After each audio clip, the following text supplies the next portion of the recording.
सारा का सारा समय मैंने खो दिया। कृपया मार्गदर्शन करें महाराज जी। इसका प्रश्न, अपने लोग भजन का मतलब समझते हैं कि एकांत गुफा में बैठ करके जो किया जाता है या एकांत कमरे में बंद करके जो किया जाता है उसे ही भजन कहते हैं। वो भी एक भजन का एक अंग है, पर उसे सांगोपांग भजन नहीं कहते। सांगोपांग भजन कहते हैं पहले ये स्वीकार करना है संपूर्ण सृष्टि श्री भगवान की है, इसे आस्तिकता कहते हैं और ये सत्य वस्तु है। वेद और उपनिषद जिस बात को प्रमाणित करते हैं वही बात प्रमाणित मानी जाती है। भगवान एकोहम बहुश्यामा, मैं एक बहुत रूपों में हो जाऊं, वो बहुत रूपों में खेल रहे हैं। आप उस सृष्टि में भेजे गए हैं अलग अलग सेवाओं के लिए। कोई डॉक्टर है, कोई मास्टर है, विविध प्रकार के अभिनय करके हमको अपने स्वामी से इनाम लेना है। किसी को वैरागी का अनुभव एक अभिनय है, किसी का रागी का अभिनय है, लेकिन सबका एक अब स्वांग दिया गया है। अपने स्वांग को ठीक से निभा लो तो इस माया प्रपंच से मुक्त हो जाओगे, इनाम मिलेगा। अगर तुम मास्टर हो तो बच्चे में भगवत भावना करके और शिक्षा रूपी भजन उसको दीजिए। जो जिस क्लास की शिक्षा, ईमानदारी से आपके अंदर यही हो कि हे प्रभु, आप बालक रूप से हमारे सामने आए हो, मैं आपको शिक्षक रूप से शिक्षा दूंगी। और उस समय यदि भगवत भाव रहा तो आपने जितने घंटे बालकों को पढ़ाया वो भजन ही है, उससे बिलक नहीं।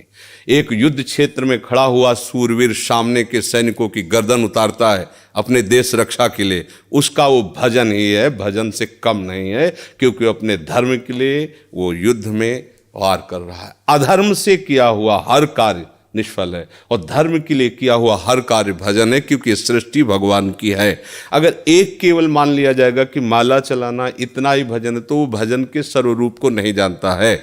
अगर ऐसा ही हो तो अर्जुन जी कह रहे हैं श्री भगवान से कि मैं संन्यास लेकर के विरक्त होकर मांग कर खाऊंगा, पर मैं युद्ध नहीं करूंगा क्योंकि इसमें हिंसा होती है। और श्री भगवान कह रहे हैं कि नहीं, तुझे युद्ध करना ही होगा। मां मुनिस्मर युद्ध च, मेरा स्मरण करते हुए तुझे युद्ध करना होगा। तो हमें ये बात समझनी कि हमको जो स्वांग मिला उसमें हम बेईमानी न करें। अगर आप डॉक्टर हैं तो मरीज रूपी भगवान की सर्वतोभावेन सेवा, आपको जो स्वांग मिला है आप उसमें बेईमानी मत कीजिए, सत्यता से चलिए, वही आपका भजन बन जाएगा, उसी से भगवान प्रसन्न हो जाएंगे। पर ये स्मृति रहे कि मैं किसका कार्य कर रहा हूं, बस अगर ये स्मृति चली गई तो अहंकार आ जाएगा। मैं अभिनय में श्रेष्ठ हूँ, मैं अमुक श्रेष्ठ, मैं विद्वान हूँ, मैं ज्ञानी हूँ, मैं महात्मा हूँ, मैं भक्त हूँ, मैं भजनानंदी हूँ, किसी भी बात का अभिमान आ जाना उपासना की वृत्ति का नाश हो जाना है। एक छोटा सा भी कार्य आपको भगवत प्राप्ति करा सकता है, उस कार्य का उद्देश्य बदल जाए। बस हम समझते हैं माला जपना ही केवल भजन। बात सुन, एक आदमी बहुत हिंसा प्रवृत्ति का था, चोर था, और हिंसा में उसको सुख मिलता था। जैसे अलग अलग, वो इतना तमोगुणी था, जब किसी को काटता और तड़पता तो उसे सुख मिलता था। सैकड़ों हजारों को ऐसे काटता था। एक दिन एक महात्मा उसकी मार्ग से जा रहे थे, मिल गए, उसने उनको भी वैसे ही प्रताड़ित करना चाहा। तो भगवत प्राप्त महात्मा थे, उन्होंने कहा कि बच्चा, इससे तुमको क्या मिलता है? तो संतों के दर्शन से, संभाषण से अंतःकरण की मलिनता का नाश होता है। यदि अभिमान त्याग कर संतों के पास जाया जाए तो एक एक कदम यज्ञ के समान होता है। संत दरस को चालिए तज माया अभिमान। जो भगवान में वास्तविक रमण करने वाले महापुरुष हैं, उनका प्रभाव होता है। उस पापात्मा जीव की हिम्मत नहीं हो रही थी उनकी तरफ देखने की। उनका बेटा तुम ये सब क्यों करते हो? तो उन्होंने उनका सुख के लिए करता हूँ, संपत्ति छीनता हूँ, मारता हूँ। इसे बोले अभी तुम सुख की पहचान ही नहीं जानते हो, किसे सुख कहते हैं? तो उनका फिर मुझे बताइए आप सुख किसे कहते हैं? तो बोले हमारी बात तुम्हें तभी समझ में आएगी तब तुम निष्पाप हो गए, क्योंकि पापवंत कर सहज स्वभाव भजन मोहिते ही भावन।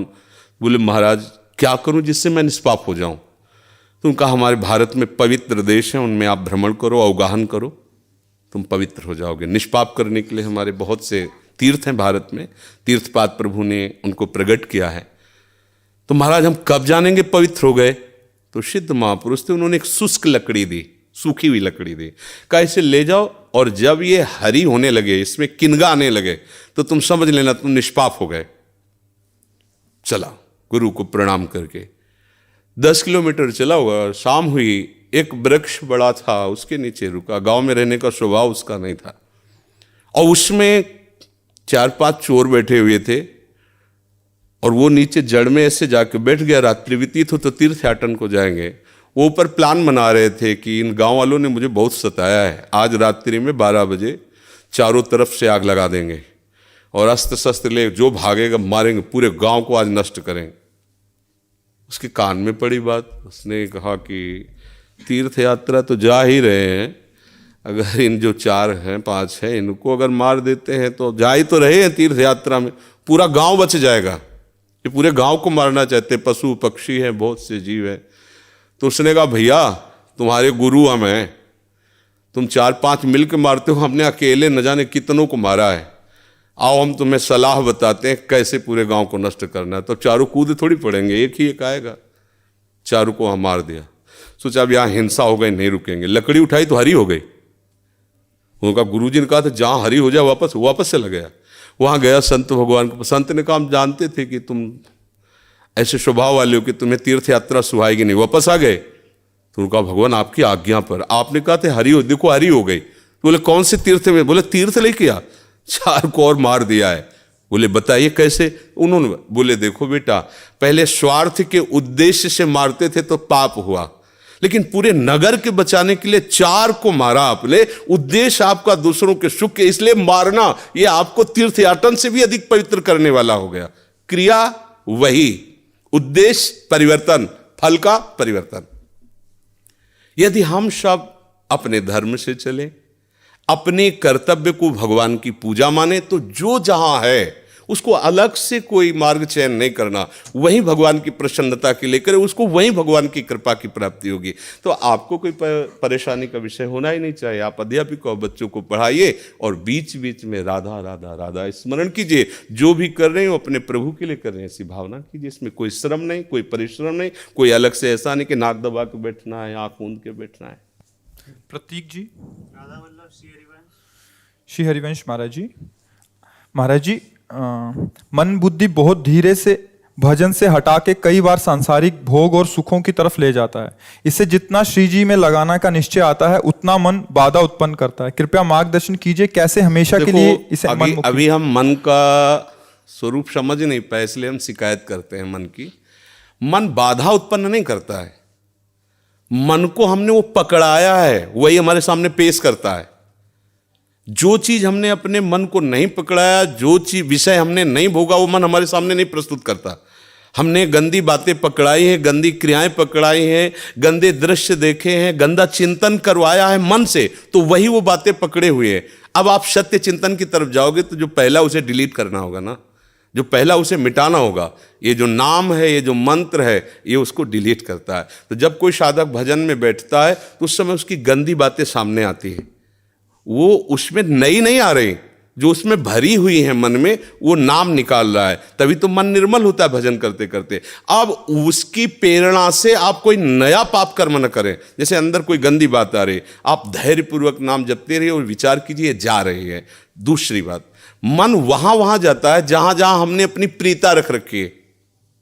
हमारा मन मांस में कभी नहीं जाएगा, क्योंकि कभी उस मदिरा में कभी नहीं जाएगा, नहीं जाएगा, क्योंकि उसकी मान्यता हमारे अंदर, उसके अंदर कोई भाव हमारा अंदर नहीं बैठा है। अगर हमारे अंदर जो जो विषयों ने भाव बैठा, हमारा मन वहीं जाता है। सच्ची बात समझो, बिना कनेक्शन के बिजली नहीं जाती। ऐसे ही जब तक आपने संबंध विषय वस्तु पदार्थ से नहीं बना, तब तक आपका मन नहीं जाएगा। तो देखो, डरना नहीं है, घबराना नहीं है, मन जहां जहां जाए बार बार वहां से हटा के अपने लक्ष्य में लगाना है। हमारी विजय होगी, क्योंकि हमारा मार्ग सत्य है और हम भगवान के जन हैं। पर देखो, धोखेबाजी, पाखंड, नाटक नहीं करना चाहिए इस मार्ग में। हम ये कहते हैं कि तुम्हें विषय सेवन करना है, तुम्हें स्त्री शरीर प्यारा है, या तुम स्त्री शरीर साधो को पुरुष शरीर प्यारा, तो नाटक करने की, बाबा जी बनने की जरूरत नहीं। ब्याह करो, जाके आराम से धर्म से चलो और भगवान को प्राप्त हो। गंदी बातें, बेविचार, धर्म विरुद्ध आचरण करना, ऊपर से कुछ और दिखाना, या हमारे प्रभु को पसंद नहीं। मोह कपट छल छिद्र न भावा, हमारी योग्यता नहीं इस मार्ग में चलने पे। इसलिए भगवान से प्रार्थना करो कि हम नहीं चल सकते, तो आप जिस मार्ग के पथिक बनना चाहते हो बनो, लेकिन सच्चाई से चलो, तो वहीं तुम्हें भगवान की प्राप्ति हो जाएगी। हमारा मन वहीं जाता है जहां हमने सुख बुद्धि कर रखी है। अगर भगवान में सुख बुद्धि हो जाएगी तो हट नहीं सकता। सा वही मना कृष्ण पदार विंदयो, आपका मन प्रभु में लग जाएगा। बोलो, हम जब किसी फिल्म को पसंद करते हैं, उसको बैठ के देखते हैं, 3 घंटे में किसका मन कहां जाता है? बोलो, कहां जाता है? कोई अगर बता दे कि 3 घंटे मेरा मन, अगर आपने पसंद किया है उसे तो, और आप जब देखेंगे तो आप 3 घंटे समाधि में रहेंगे, दुनिया का पता नहीं रहेगा। ऐसा क्यों हुआ? वो एक झूठा रचा हुआ नाटक था, एक झूठा दृश्य अभिनय किया गया था, लेकिन मेरी पसंद है तो मैं 3 घंटे बिल्कुल अपने मन को कहीं नहीं जाने दिया, और भजन में बैठते हो मन भागता है। क्यों? क्योंकि पसंद नहीं है हमारी। हम करना चाहते पर पसंद नहीं है। आप देख लीजिए ना, कोई भी आप सीन देख लीजिए, कोई भी आप विषय देख लीजिए, जिसमें आपको पसंद है वही मन पकड़ लेगा। तो भाई मन की क्या गलती? मन को लोग गाली देते रहते हो, मन बड़ा गंदा है। आपने जहां उसे खड़ा किया वो आपका सपोर्टर है।